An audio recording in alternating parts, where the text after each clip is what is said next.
A badge of honor. Police officers and first responders wear badges to let their communities know they are here to protect and serve. But that's not how it feels today, and the stress of the job is taking its toll, taking lives through suicide and post-traumatic stress injury. A Badge of Honor podcast features the cast of the same name, Sam Horwitz and John Salerno. Sam, John, and the team offer the first responders workshops through their critical incident stress management teams and mental health liaisons to offer state-certified T-COLE credit programs that save lives. It's time to smash through the stigma. It's time to heal from your injury, and it's time to back our blue. Welcome to A Badge of Honor podcast. Here are your hosts, Sam Horwitz and John Salerno. Hey, welcome to A Badge of Honor podcast with John and Sam. We are powered by the OBBM network, and I tell you, you can find us on every platform, and even now on your TV on your favorite Roku channel, Roku channel. Roku on the OBBM network. Yep. On the OBBM. You know, we are really coming down to wrapping up month of May, which is our police officer appreciation and honoring our law enforcement officers across the nation, along with Memorial Day that's coming up at the end of the month. And we want to touch on a little things about Memorial Day. It's a day to honor and remember and respect those who died for our country. It's not about burgers and beers, though it's not a bad thing to have them. But you know what? We also have to remember why we're allowed to have those burgers and beers. Because if we were sitting in North Korea, we would not be able to have that. So those men who fought and died throughout our military generations give us that opportunity and allow us to be here today, me and Sam speaking on this podcast to help you guys out in a mental health way or in any way and get our voices heard. So I want to thank all our veterans throughout our country who fought and served and died for us.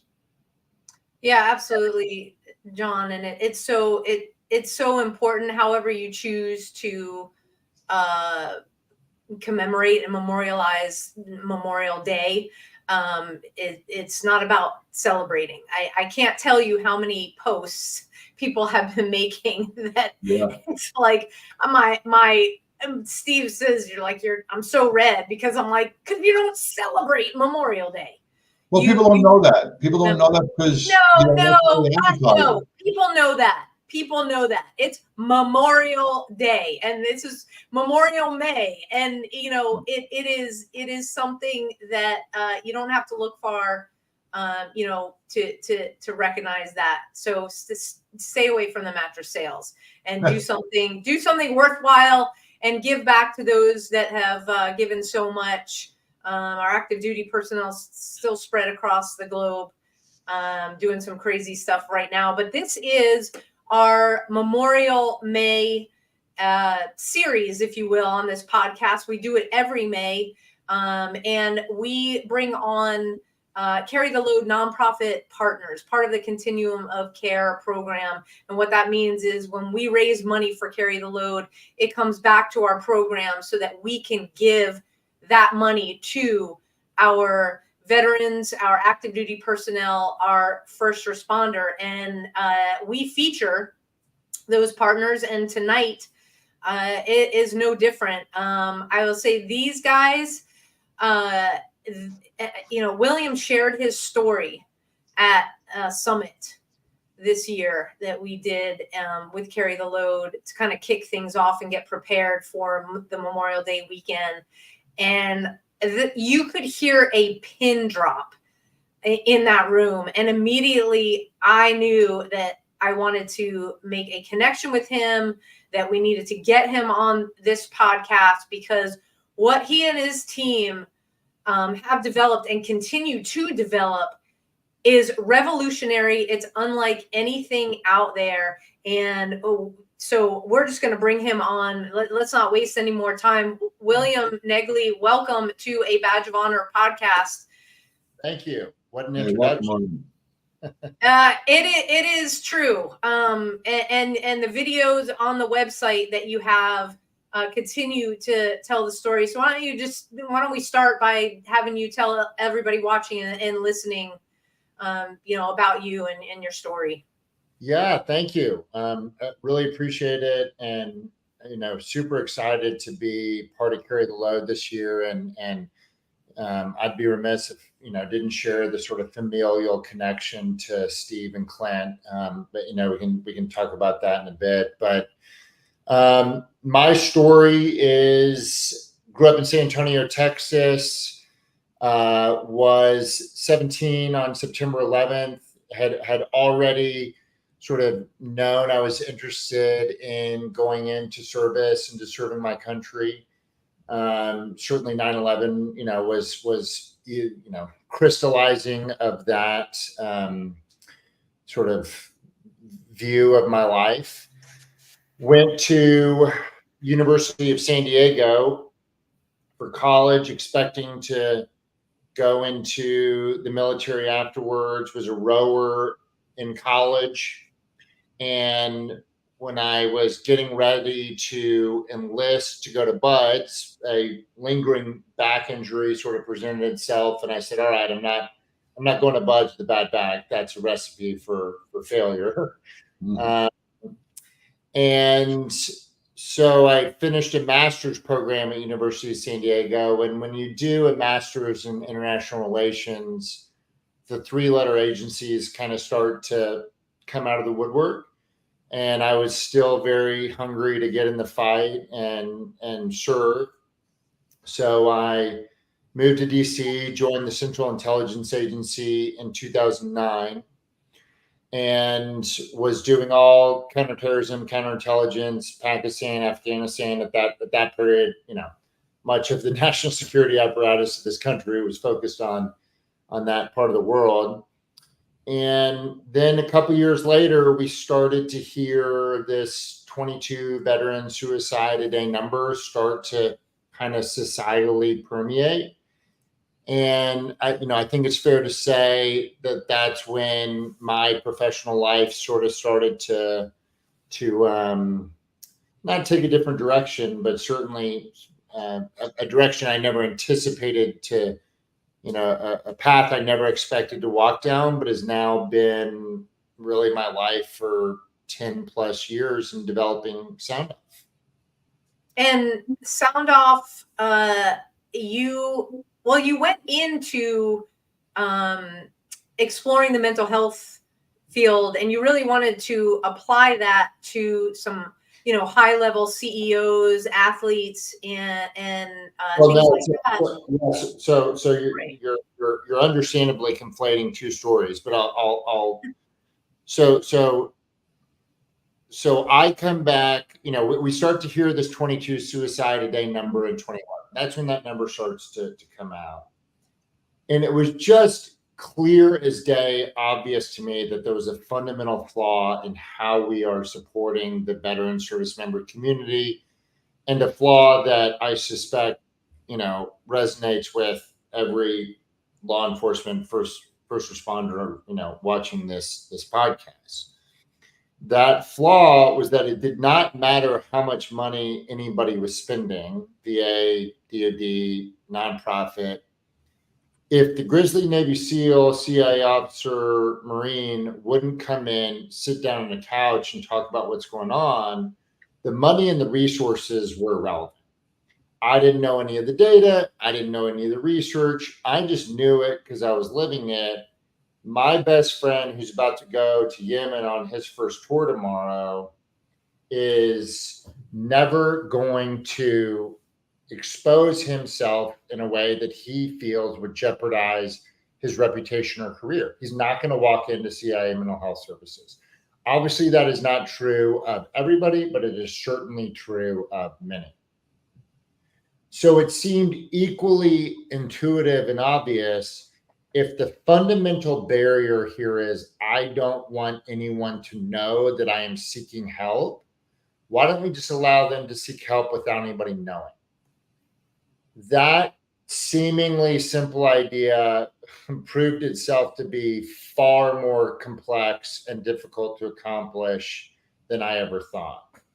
But I came back from Afghanistan in 2013, and I said, I have to try this. I have to try and launch this organization. And the vision was ultimately what we brought to fruition, right? An app that would allow you to maintain anonymity, but simultaneously allow you to talk to a clinician or a peer on an ongoing basis.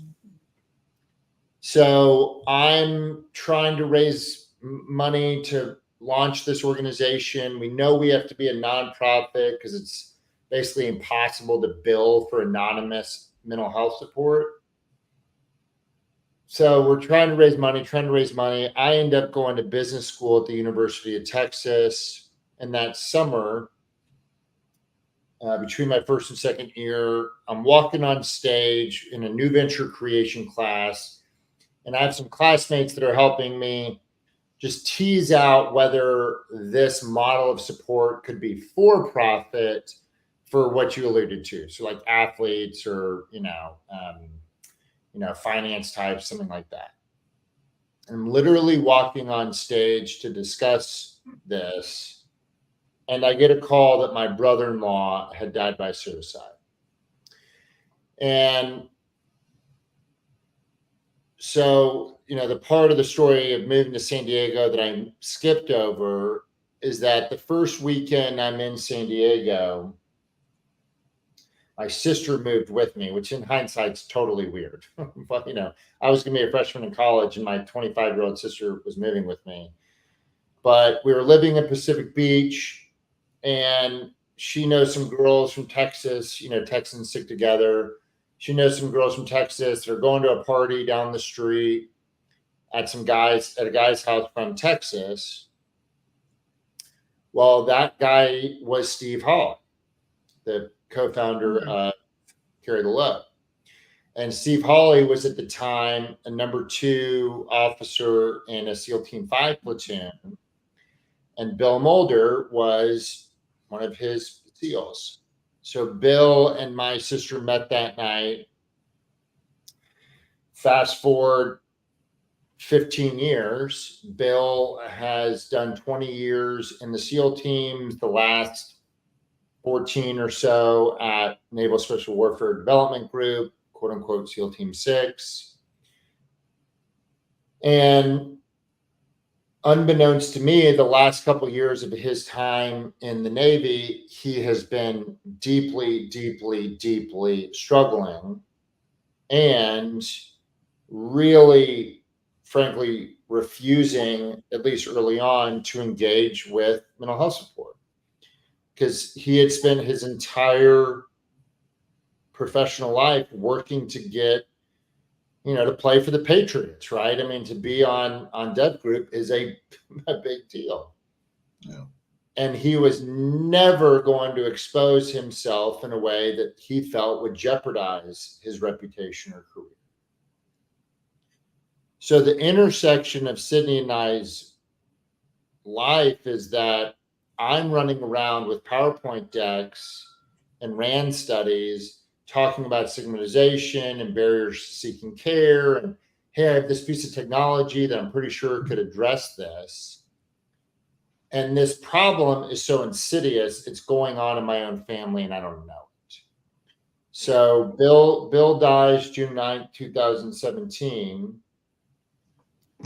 And my sister and I, in what can really only be described as cosmic intersection of fate, then come together to really raise the capital to launch this organization, to bring it to fruition to what it is today.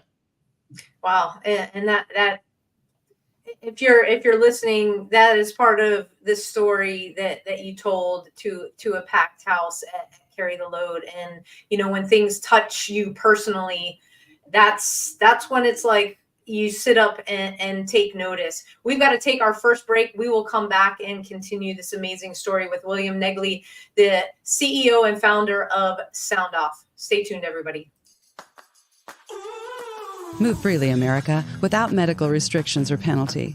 Without medical freedom legislation in place, our rights and freedoms are one vote away from being dissolved. Move freely, America, with one voice, without fear of retribution, achieving a common goal, medical freedom. We the people make our voices heard by connecting with state legislators and engaging a constitutionally compliant medical Bill of Rights for all citizens. Individually, change is improbable, but as an aggregate, attainable. It's time to act with one voice. My voice. And my voice. And my voice. And my voice. To protect our freedom, creating one voice that cannot be ignored. This requires your voice, too. Move Freely America. Go to movefreelyamerica.org to find a chapter near you. Plug in, donate, and help our legislators defend our God-given rights under the Constitution. Move Freely America. My voice. And my voice. And together with your voice, we're one voice that cannot be ignored. Donate today. MoveFreelyAmerica.org. Hey, welcome back to a Badge of Honor podcast with John and Sam. We are powered by the OBBM network. Our guest, William Negley,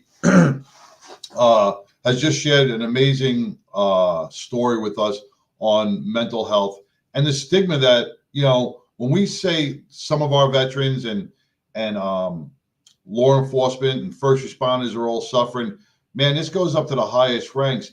Will, you were saying that, you are a former operative with the CIA. So even at those highest levels, we still have that problem of stigma. We have the problem of people afraid to reach out because they are afraid that their career is going to be derailed, or they're not going to be, they're not going to achieve what they need to achieve. You bring so much knowledge and research to this that I got to ask you, why do you think, or where did it start with this stigma that people are so afraid to ask for help? And how do we, I mean, it's a slow change, but how do we build that confidence back up? I really don't actually like the term stigma because I think it's an oversimplification of the problem. So the way I discuss this is there's really two different elements to this. People want to conflate them, but I see them as very different. There is cultural concern. I don't want friends, family, community, colleagues to know I'm seeking help. No doubt that is evolving, right? And I think that civilizational perceptions of mental health are evolving. I also think that, particularly within the military or the special operations community, everybody has been burned down so badly in the last 20 plus years.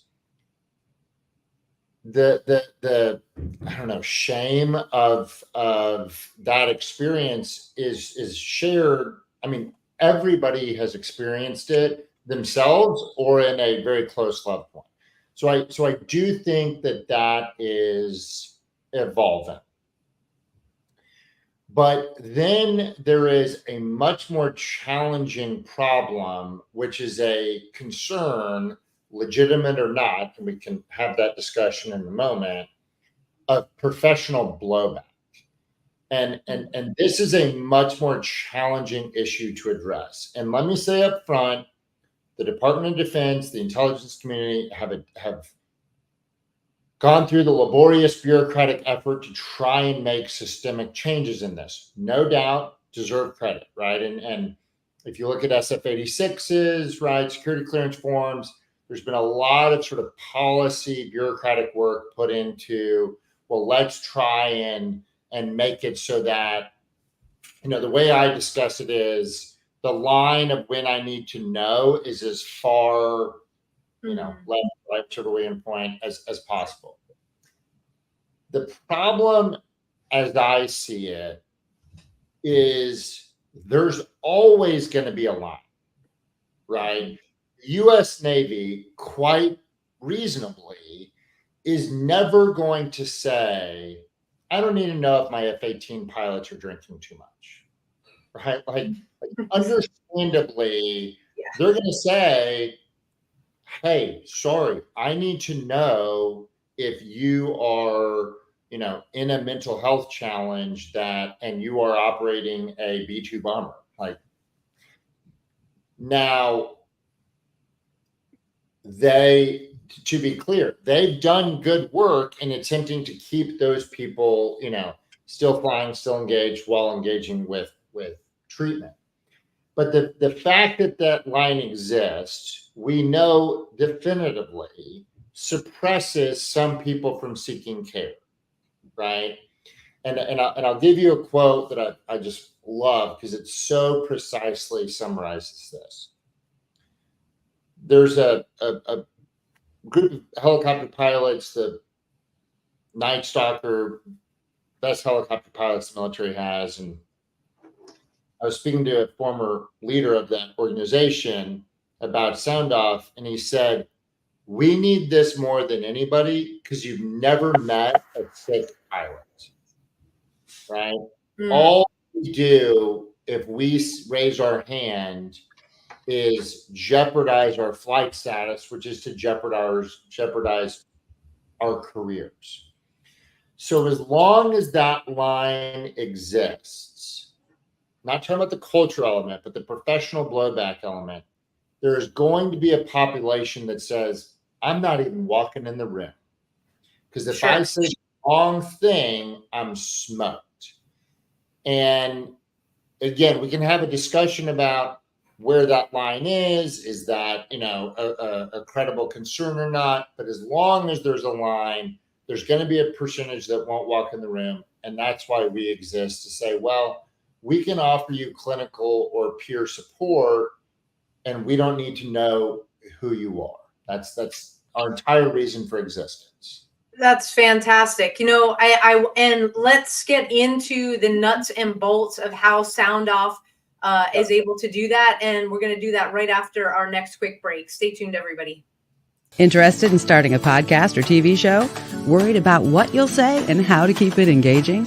Think you'd like to be a guest on podcast, radio, or TV shows? Hi, I'm Susan Hamilton, owner and founder of OBBM Network, and I would like to invite you to an OBBM media training to get the tools you need for a relaxed and polished performance you'll be proud to share. Our specialized training techniques include role play, voice training, and everything you need to deliver a confident, clear, and engaging interaction. Go to offbeatbusiness.com. Go to the calendar and register for a training that's convenient for you. Dates available now, 214-714-0495. Hey, welcome back to a Badge of Honor podcast powered by the OBBM Network with John and Sam and our guest, William Negley of Sound Off. I was like, what? We went somewhere. Negley, the conversation has been very, very stimulating, to tell you the truth, because we're touching on, but we've been touching on things, and we can go down so many different avenues, and like William, when you brought up the fighter pilots, and I get it, but you know what? What's the difference between our fighter pilots? Maybe you can explain this to me, or a Southwest airline pilot, right? Who's got 250 souls on board, or an air traffic controller who is at Kennedy Airport bringing in all these different planes, and I agree there's a line. I definitely agree there's a line, but you can't tell me, and we just fail to recognize sometimes everybody has thoughts of suicide.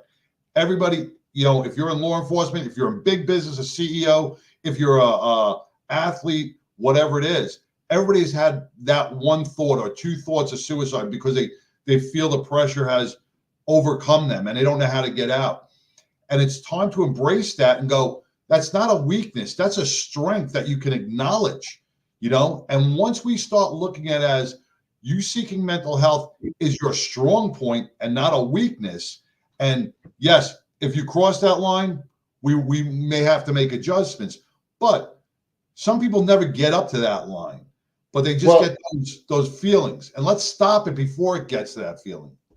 And I cannot definitively say that this has happened on Sound Off, but I would paint another scenario.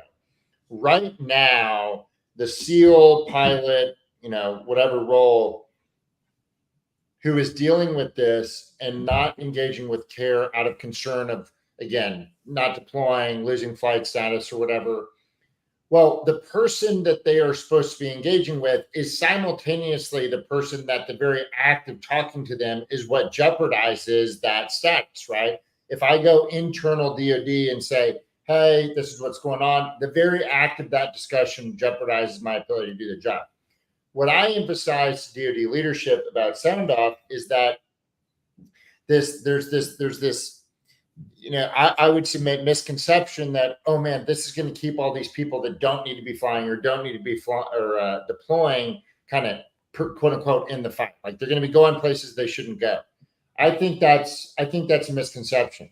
I think the ability to, in a quote unquote safe space, process here and say, hey, I'm thinking about, maybe I don't need to go on this deployment, or maybe I need to stop flying for a little while. Process that in an environment where you can safely have that conversation without inherently jeopardizing yourself, I would submit increases the probability of that individual coming internal and saying, hey, I need to not go on this deployment or, fly this jet right now. And the irony is, and I was briefing a group of intel officers about 6 months ago, and their leadership was emphasizing this.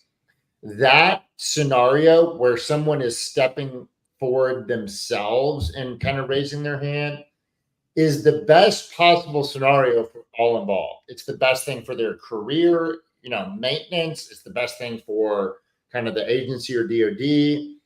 It's the lowest risk for everybody, but it's just challenging, exactly to your point, for people to get there. And to your initial point of sort of what we would call demographics outside of the Department of Defense facing this challenge, physicians deal with this. The number of physicians that pay cash for mental health support because they're concerned about insurance with their hospital system, certainly pilots. I mean, we saw that. We're really seeing it right now at a level that, a level of discussion of commercial pilot mental health support. They don't seek care because they know, if somebody pulls my flight status. So this is it. It's just not an totally uncommon problem to have this conflict between, if I seek care, I can't do my job, but that very reality prevents me from seeking care in the first place. Double-edged sword.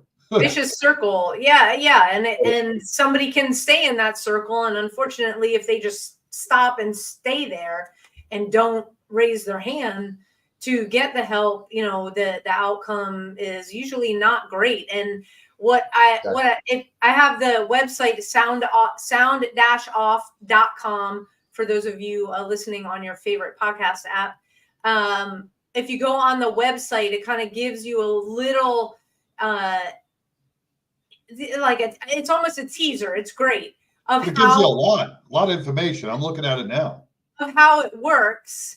Yeah. But the key is, let's talk about the anonymity part, because you have like an example up there that I think is this is smashing through the wall to be like, okay, you don't even know my name? What? The way that we deal with stigma now is the Marine Corps Commandant coming on AFN and saying, if you're struggling, go get help, right? And while I think that's good, I think we can all confidently say it's certainly not sufficient. Right. So, we just sort of flip the script and say, well, instead of trying to convince you to essentially get over it, is kind of frankly how I would say that, we're going to structure our care in such a way that there's literally no reason to be concerned about seeking support, right? So, and it's as a small tangent for one moment, it's ironic in hindsight that I'm sitting at the CIA on encrypted computer systems, in pseudonym, all of these things, and sound off is magically what is spit out 10 years later, because it's ultimately a very similar sort of model. So when a veteran service member or intelligence community officer comes to Sound Off to seek support, we don't ask for your name. We don't ask for your email. We don't ask for your phone number. Not only do we not ask for those things, there is no mechanism for you to give us that information. We assign you a pseudonym. So we're going to say you are Red Cat 176.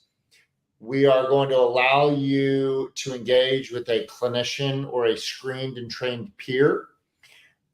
We partner with other foundations and nonprofits that help either provide clinical or peer support or underwrite clinical or peer support.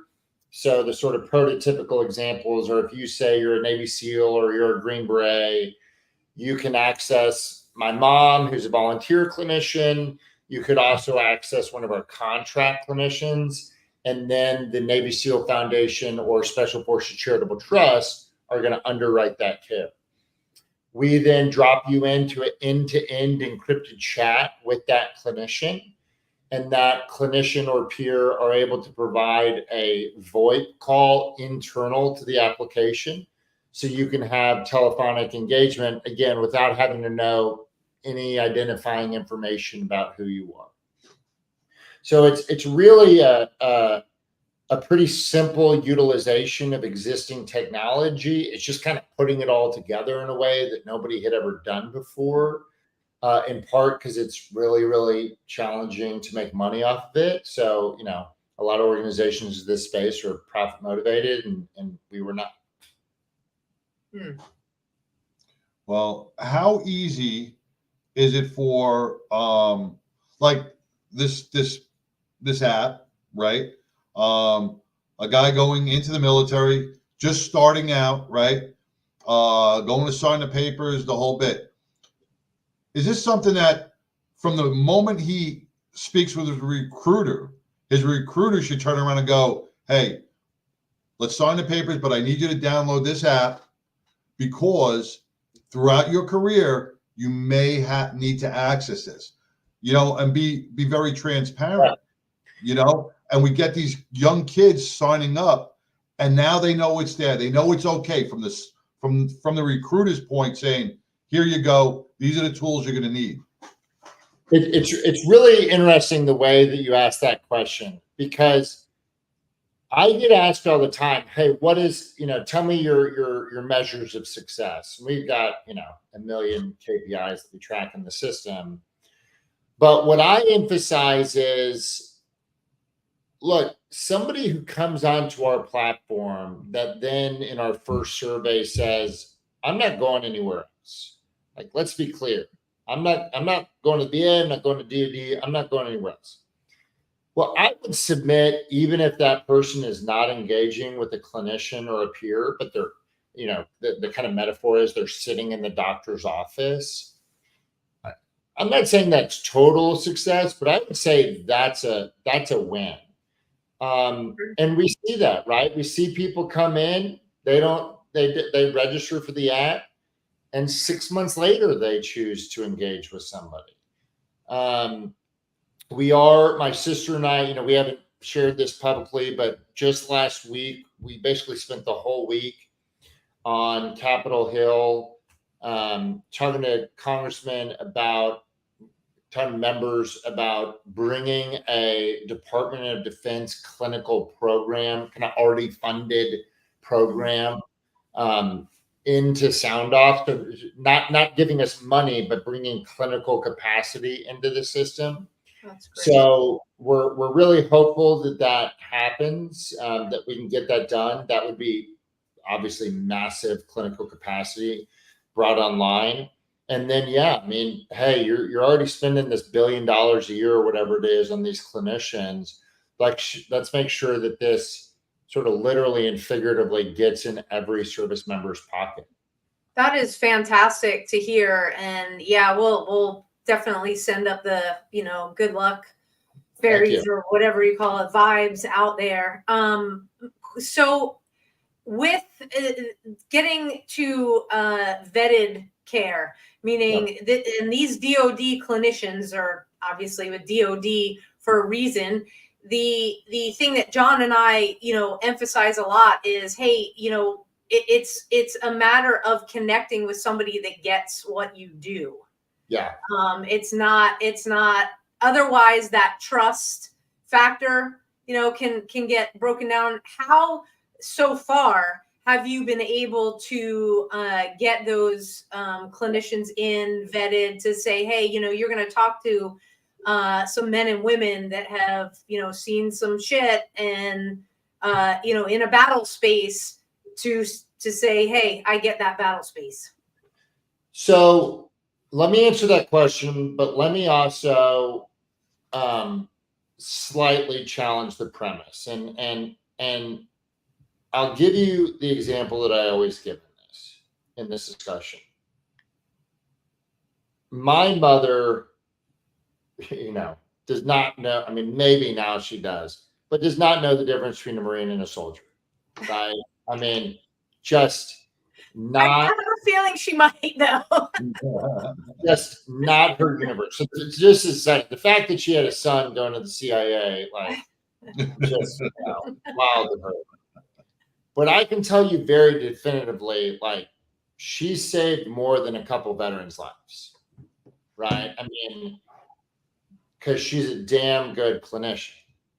So, but I think it goes exactly to your point that she was able to establish trust, and that trust wasn't built on, I know what you did, downrange. Because of course I don't know what you did downrange, right? How could I possibly know that? But there was still a deep trust built. Now, maybe this is just me tooting my mom's horn, right? And maybe she's the exception to the rule. But I also fully acknowledge, respect, and know, hey, it's really helpful if there's like some cultural context to what it is I've done, what I'm going through. And ironically, my mom may not know the difference between a soldier and a Marine, but she does have a lot of that cultural context. So the preponderance of our clinicians are either former VA, they may be service member family members. For our contract clinicians, we require them to go through some VA training that is required for what's called the Mission Act. So we really look for that, okay, is this, but it's somewhat a self-selecting thing because people that are coming to us because they care about this space. Absolutely. And that's the important thing, is that you've established that base, where it is that level of trust right off the bat, like, hey, sound off, I know they've got my back. We got to take our next quick break. We will be right back to discuss more about Sound Off and how we can download the app and do all that kind of good stuff. Stay tuned, everybody. All right. Look, when you need to respond to an aggressive situation to protect yourself, your family, or your property, understanding your firearm and legal position are critical. Officers know your skills are only as good as your commitment to training. So know what you're doing. So when you're in a vulnerable situation, we can count on your response. Whether you're a beginner or a licensed gun carrier, Carry in Texas offers basic firearms training, Texas permitless carry courses, license to carry, and basic 2A courses so you can understand the responsibilities, situational awareness, and learn the technical skill required when you carry your firearm. Go to carryintexas.com to find the right course for you. Join me, former United States Secret Service agent Samantha Horwitz, on the range for beginner basics, LTC prep, and range practice. Go to carryintexas.com today. That's carryintexas.com. Hey, welcome back to a Badge of Honor podcast with John and Sam, with William Negley, with Sound Off, a very, very an app. I just lost the word. I had it in my brain because my memory loss. A helpful and useful app that should be downloaded if you are in the military. I know, William, we discussed you are furthering your app for other fields later on, but right now we're focused on our veterans. We spoke a little bit before we came on with the numbers, and that kind of confuses a lot of people. You know, on your website, it says 17, then it was 22, then it, you know, some administrations say it's 36. Yeah. One is too many. One is too many. But I think these numbers either scare people or I don't know why are we throwing out all these random numbers? How are we justifying these? I mean, the numbers thing is, you know, is really, I agree with that last point, right? Like just the numbers, and I mean, I think the 22 a day, you know, this community sort of looked around, saw probably on a more visceral level what was going on in their community. And then the 22 number came out, and that really just became kind of a rallying cry for, we got a major, major problem. And, you know, unfortunately, and I've read every, you know, study out there on the numbers, and certainly all the VA annual suicide reports. You know, there's maybe been years here or there where things have been a little bit better, but fundamentally it's as bad as it's ever been. To your exact question, you know, when it first came out, it was 22. Then it dropped to 17. That was a counting function. That was not, the problem got better. That was who is being counted in this equation or in this process by the VA. What is a point of major contention that I would respectfully submit the VA would choose to just look past is America's Warrior Partnership 2 years ago put out a study, really, or at least preliminary elements of a study, really challenging that number. And there was two fundamental elements to that challenge. The first was just simply, you are undercounting veterans who have died by suicide. Like, you're just straight missing some of these individuals. And then the second, which is, you know, can't be disputed because the VA says, yeah, you're right, we're not including these individuals, are veterans who die. They have a technical term for it, but it is essentially something like an overdose, where, okay, this is not suicide, but clearly this is a self-inflicted mortality that one might reasonably submit within this community is tied to the mental health challenges that this community disproportionately face. You know, that they would consider motorcycle accidents, you know, or kind of some of them risky behavior accidents. Exactly. So, you know, it's really, I think that the bottom line number is it's as bad as it's ever been. And if anything, it's getting worse. And, you know, just the one thing to emphasize, when that 22 number first came out, people thought, oh, this is all young post 9/11 veterans. It was majority Vietnam veterans. And now it was disproportionately young veterans. But I bring this up to say we are still, tragically, I would submit, at the beginning of this problem.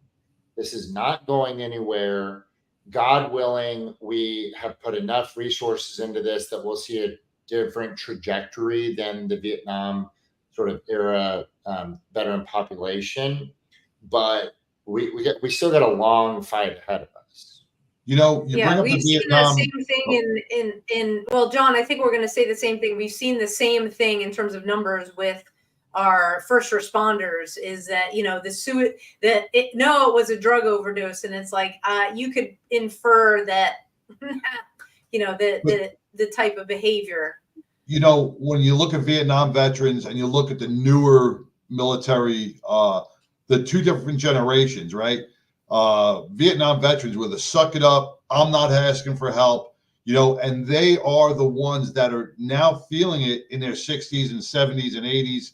You know, how do we get those guys? How do we get those guys to download an app? You know, they're not all that technically savvy. You know, Yeah. yes, it's great for the younger guys, but is it easy enough for one of our Vietnam vets who is in his early 70s to navigate through this app and help him out from his living room couch? Maybe he's a little disabled, you know? I certainly hope so. I mean, we built it, you know, to be as clean and simple and just sort of as a organization leader, decision maker sort of tangent. You know, a lot of these apps, a lot of the technology efforts in this, you know, they just try and cram 100 different things into, you know, lists of resources in an app. And I've really been in the business of saying, no, we're not including this and this and this, just to keep it really focused on what it does. But, you know, I'll just say two points to your question. The first is, yeah, I mean, look, it's unlikely that we're going to be the only app, you know, in existence that disproportionately hits, you know, seniors, right? I mean, there's just more natural engagement with the younger population. And then, you know, I just would share sort of my sort of vision fantasy of sound off from day zero. Not to say that the 70-year-old, you know, in his living room on his couch, we don't want him on it. We do. But there's such a natural, especially in the technology elements of veteran mental health, there's such a natural focus on kind of the last mile, right? Like, or, you know, tragically the last 5 minutes, right? The real, truly acute suicidal situation. And what I emphasize is that was never really my vision for this. My vision for this was the SEAL, pilot, Marine, half drunk, 2 a.m., probably knows they should be talking to somebody, definitely isn't going to walk into somebody's office the next day, you know, 5-10 years into their career. Oh, but they've heard about Sound Off. If we catch them there, right? If we catch them, it's a very nasty term to use in this discussion, but it is the term, way left of bang, right? If we get them there, how does that change the trajectory of the next 10, 20, 30, 40 years of that individual's life? Right. And so we want the 70-year-old Vietnam vets, you know, coming to Sound Off for sure. But, you know, no doubt the sort of initial vision of this was that person really making I'll share with you the data point. 47% of post 9/11s and veterans of service members and veterans who are deployed who meet the definition of major depression or PTSI are actively choosing not to seek help. Yeah. So half of these men and women, and the data skews up from there. There's 15 studies on this. Half of these men and women probably know they should be engaging with help and are choosing not to engage with help. Not they don't have access to it. Not I'm not, you know, but I'm choosing not to do this for all the reasons we've discussed. So if we can get that person to be comfortable, safe, engaging, how does that change that trajectory?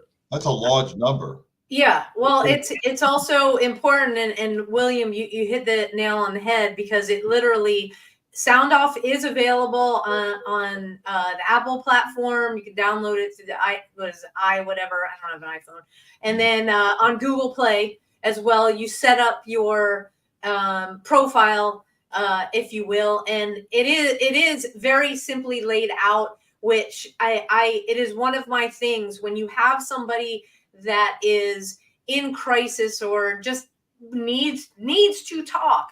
You do not want to have them navigate through a million things, because what it will be F you, and they throw the phone. We already know that. So it is beautifully done. This hour has gone by so fast. I had the website up. It's sound-off.com.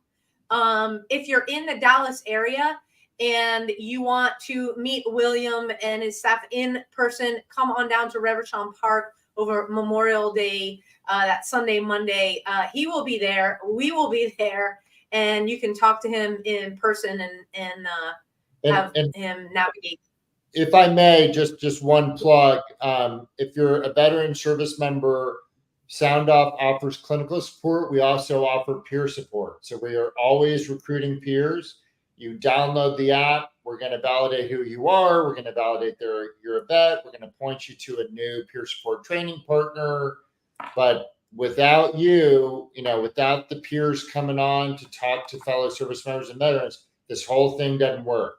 So please come on, download the app, sign up to be a peer supporter. It's really important that we have people there to literally, figuratively answer the call. That is awesome, and yes, it is vital. So if you are an active service member, a veteran, contact William. Go to sound-off.com, and we'll put have that in the show notes, so you guys can do that. William, thank you so much. We are looking forward to. I'm looking forward to seeing you again, John. Awesome. You'll meet and the rest of the team next week. And just thank you so much for just caring, because when it comes from here, and we can tell, even if you're listening on a podcast app, you can tell that, William, this comes from the heart, and hopefully no one else will have to be touched by a loss by suicide. So thank you so much. Yes. All right. See you soon. Thank you very much. Looking forward to seeing you. All right. This is about the best first responders. It's coming. It is coming. William, we talked before we went live. It just in app world, it's one step at a time. But it is coming. So please, be patient. Peer support is out there. You can reach out to us. We can connect you. If you're a veteran and serve as a first responder, Sound Off is available to you. So go ahead and download it on your phone and get started. So we can't thank William enough. And Carry the Load is coming up. I said it. It's Memorial Day. It's like it's here. Boom. Another Memorial Day. If you're within 3 hours driving distance to downtown Dallas, you want to be with us at Revolution Park to step off with Carry the Load. It's 5 relays going on right now. They're in week 4. They're all going to come to Dallas, and we are going to step off together late in the afternoon on Sunday.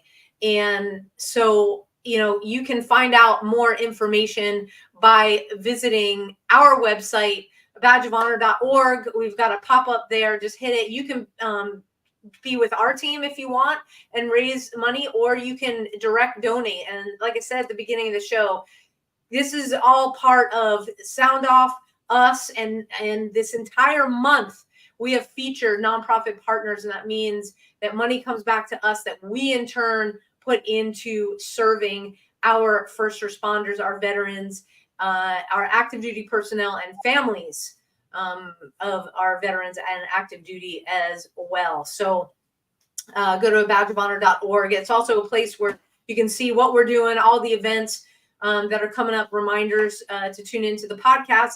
And wherever you are watching from, thank you. Thank you for tuning in each week. Hit that like, hit that subscribe button, that little bell on YouTube, so you'll never miss an episode. Check us out on Roku. This episode will go up this week. So if you miss anything, you can go back and we'll hit the replay tomorrow.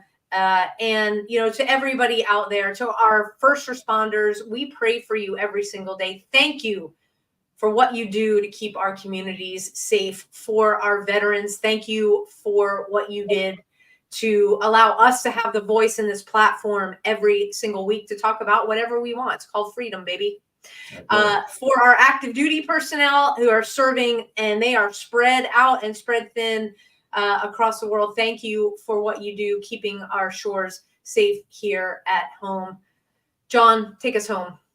I just want to dedicate today's show to the entire Chicago Police Department.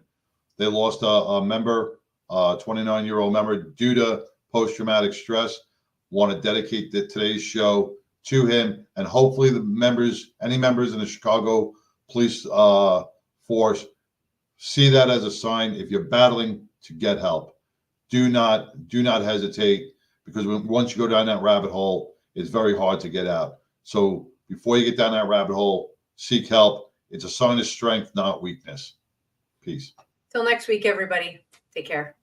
A Badge of Honor podcast is produced for the OBBM Network podcast and protected under copyright law. For content permissions, please submit your request to abadgeofhonor.com on the content page. For OBBM Network programming information, please call 214-714-0495 today.